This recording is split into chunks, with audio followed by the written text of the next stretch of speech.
Baby has weird colors on fingers. When the doctor sees it, he calls the cops.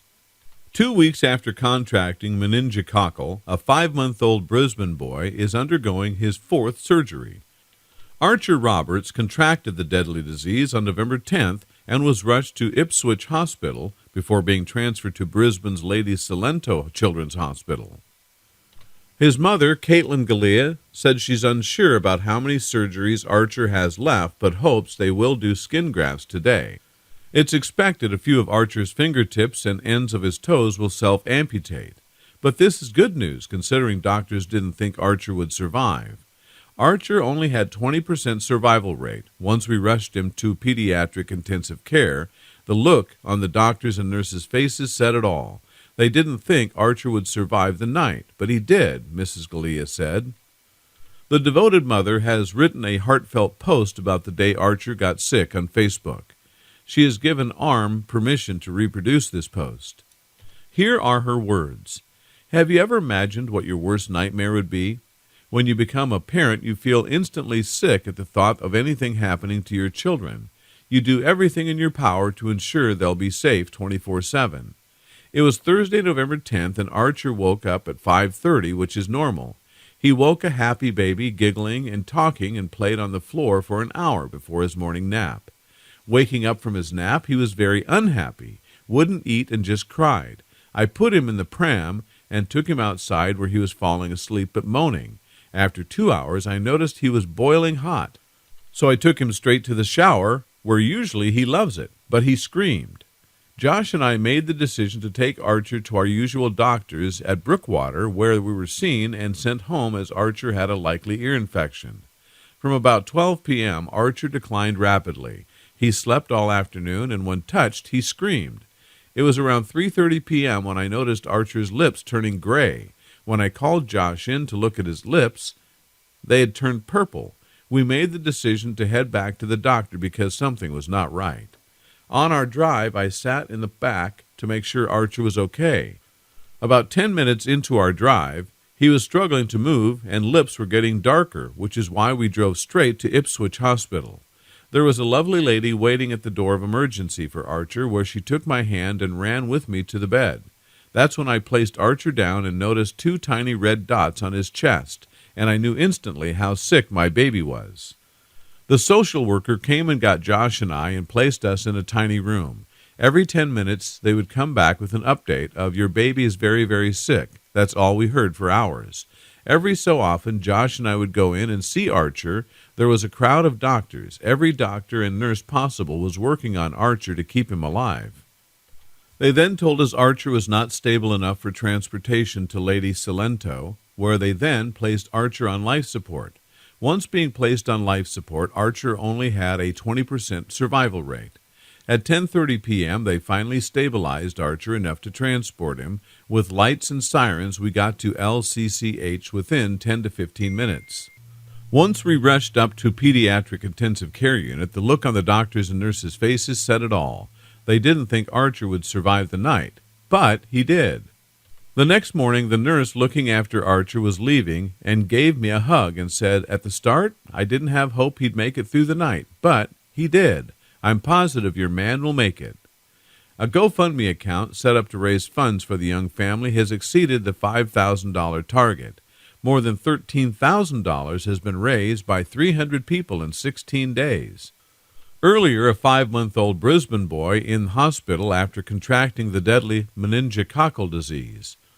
Archer Roberts' mother, Caitlin Galea, told ARM he's having surgery today to clean and dress his legs, left arm, and burn on his stomach and hip. Thankfully, he's expected to make a full recovery. He will lose a few fingertips and end of toes, but they self-amputate. He needs a skin graft next week because when they drilled into his hip to get fast access for fluids, it wasn't in all the way and it leaked into his skin and burnt, Miss Galea said, but Archer still has a long road ahead of him. Ms. Galea said while it hasn't been confirmed, he could be in hospital for months yet, which is fine, anything for Archer, but life still goes on and bills still accumulate. A GoFundMe account set up for the couple has already raised over $9,000 in 4 days, smashing the $5,000 target. something Miss Galea and her partner Josh Roberts can't comprehend. Isn't it amazing? Gosh, Josh and myself can't even comprehend it. We're so thankful, she said. Ms. Galea and Mr. Roberts initially rushed Archer to Ipswich Hospital on Thursday with a fever, moaning and unsettled with gray-purple lips, Miss Galea said. That was around 11 a.m., which he'd only had a fever and moaning. Come 3:30 to 4 p.m., his lips were changing colors, and he wouldn't wake as he was very lethargic. Miss Galea said they took blood for the DNA testing, but it wasn't until Friday morning that it was confirmed little Archer had meningococcal. His body broke out in the purple rash. His heart rate was through the roof. His blood pressure was very low. He was put on life support. He only had a 20% survival rate. Archer was then transferred to Brisbane's Lady Cilentro Hospital, where he was given a blood transfusion. Later that evening, Archer's father, Josh Roberts, took to Facebook to write about the horror of discovering his precious 5-month-old son contracted the deadly meningococcal disease. This is something you only read about in papers or see on the news. You'd never expect to hit someone so healthy and so happy, a little boy who has so much going for him and so much love. Meningococcal, you hit my son yesterday like a wrecking ball, but he came back at you like a D11 bulldozer, Mr. Roberts wrote on Facebook on Friday night. Meningococcal, you've met your match. Arch is going to beat you, and he's going to come out on the other side with a big smile on his face. Any parents that have had sick kids and experienced what Caitlin and I are going through at this time, I feel for you. This is one of the hardest times I've had ever to deal with. I have never ever loved someone with such passion and love, the devastated father wrote. You are a strong little man, Arch. Just keep on fighting. You'll get through this. Earlier that day, Archer had been taken off some of the medication and had started functioning somewhat by himself, which is a very positive sign. He's getting better very slow, Mr. Roberts wrote. Since Saturday, the young battler has been showing signs of improvement. On Monday, Ms. Galea posted a video of her son opening his eyes. My baby is waking up. Archie, Mommy, and Daddy couldn't be any more prouder. You are the true definition of a fighter. I love you, Miss Galea wrote. And on Tuesday, Archer was taken off life support and answered prayer for his parents. So, for all you guys who have been praying for Archer, it has worked. He's now off life support and starting to look around and be a lot more responsive, which is great news, Mr. Roberts wrote on Facebook. The bug is completely gone out of his system. He just has to fight the side effects now. Mr. Roberts thanked everyone for thinking of Archer and asked people to keep the little trooper in their prayers. He also thanked everyone who has donated to the GoFundMe account. A big thanks to everyone who has supported us and donated to the GoFundMe account. Caitlin and I will forever be in your debt. We truly do appreciate this. Thanks, guys, so much, he wrote. What happened to this baby was an incredible miracle. A mother has issued a warning to other parents after her 1-year-old daughter almost died from a kiss on the lips. Brogan Thomas and Connor Merritt's daughter, Kayla, was hospitalized for 4 days last month after an unknown family member kissed her on the lips while they had a cold sore. After the incident, the 1-year-old soon developed a rash across her body. Kayla was crying so hard, I knew it could only mean she was in pain, Brogan said. We were at home, and I was about to put her in the bath when I suddenly saw all the marks on her legs. The 22-year-old continued, I was terrified. My first thought was it had something to do with meningitis because she had it before. I instantly knew we had to take her to the hospital. Upon arrival at their local hospital, the tot was diagnosed with eczema herpeticum, a viral infection caused by the herpes virus. It took 2 rounds of antibiotics and several creams to eventually soothe her skin. Now her parents are warning others about the dangers of kissing a baby on the mouth. The doctors told us that someone with a cold sore must have kissed her on the lips, and because babies' immune systems are not strong enough, she developed the rash, Brogan said. When the doctors told me how dangerous it was, I cried and cried, thinking how could I have lost her due to a silly kiss? Yet despite going to the hospital immediately, doctors stressed to the couple that it could have been more serious. We could have lost her, Brogan added. I was so relieved when Kayla was out of danger. Although she left hospital 4 days later, the couple's daughter still needs to take daily medication to ensure that the virus has gone, and must also attend doctor's appointments on a weekly basis. I'm over the moon. Kayla's home now and enjoying herself and her toys and extra cuddles, Brogan continued. I just want other parents to know you don't have to be physically ill to harm a baby. You can just be a carrier of the virus and still affect them. We believe in God's miracles. As the tot tenaciously clung to life, his terrified parents feared he would lose limbs to the disease and were warned even if he did survive the deadly infection, he would never read or write. When little Lucas Hughes was almost a year old, he almost died from meningitis. But just look at him now. As the tot tenaciously clung to life, his terrified parents feared he would lose limbs to the disease and were warned, even if he did survive the deadly infection, he would never read or write. But since defying all expectations to go home from hospital after 2 months, Lucas, now 13 years old, has continued to confound experts and is preparing to study for GCSEs next year. His proud mom, Toni Rankin, 38, said Lucas is her miracle child, and she's so proud of how he's excelled at school. She said when he was around 11 months old, he had a temperature, and when I took him to see the doctor, they said to give him Calpol that would lower his temperature. I did that and put him to bed that night, but for some reason I heard water running, which woke me up. I still to this day don't know where the water was coming from. So as I was awake, I went to check on Lucas. He still had a fever and noticed he had spots on his tummy. I panicked and did the glass test, but they didn't disappear. So I rushed to him to Stepping Hill Hospital. He was given an injection of antibiotics immediately, and I was later told if he hadn't had that as soon as he did, he wouldn't be here today. He was then rushed to what is called Pendlebury Hospital, now Royal Manchester Children's Hospital. Lucas was put into intensive care and remained in hospital for 8 weeks. Tony of Bollington, Cheshire, added, he was in such a bad way with tubes all over him. As a mother, it was agony to watch. Doctors told me there was not much hope of him surviving. They even told me to prepare for the worst and to call in for a priest. It was awful. I can't really put into words how I felt. It was as though everything just fell apart.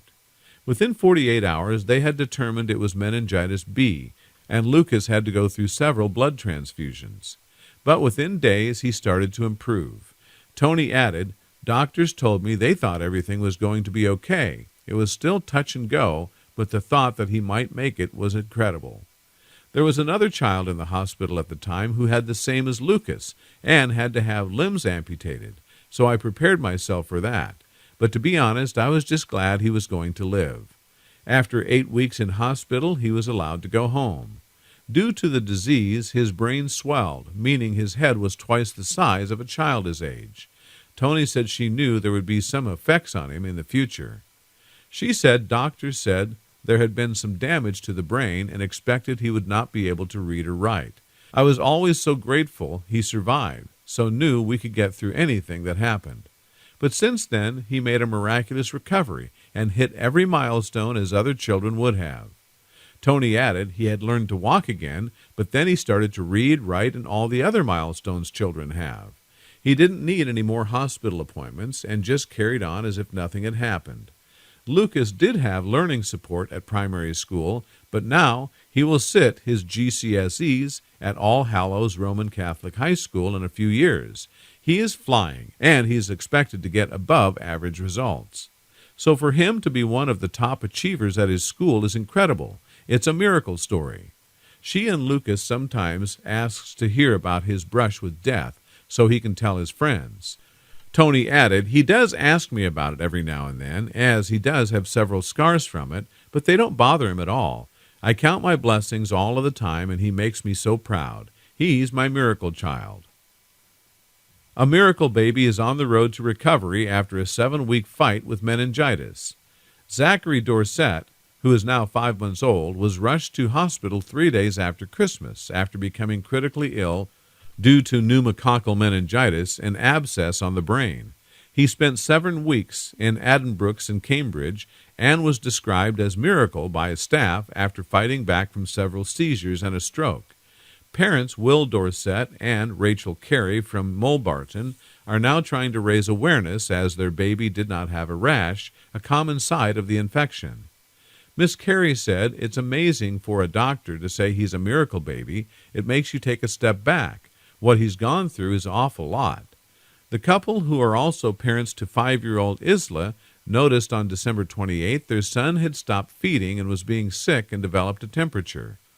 They called 111 and, after a visit from a paramedic, were sent to A&E at the Norfolk and Norwich University Hospital. Miss Carey said, "Even at this point, things didn't seem too serious.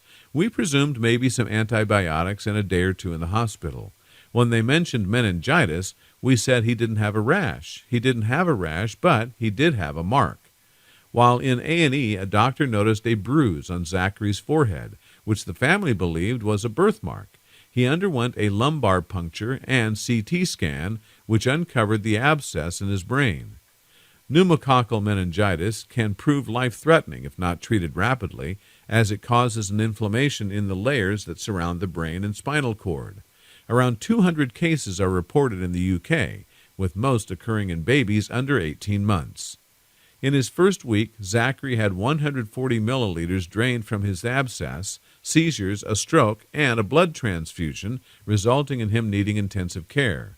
Staff warned the couple it was not looking good, unless he responded to antibiotics. Miss Carey said he went downhill very quickly. At the end of the first week, we were told he wasn't responding to the antibiotics, and there was nothing else they could do for him.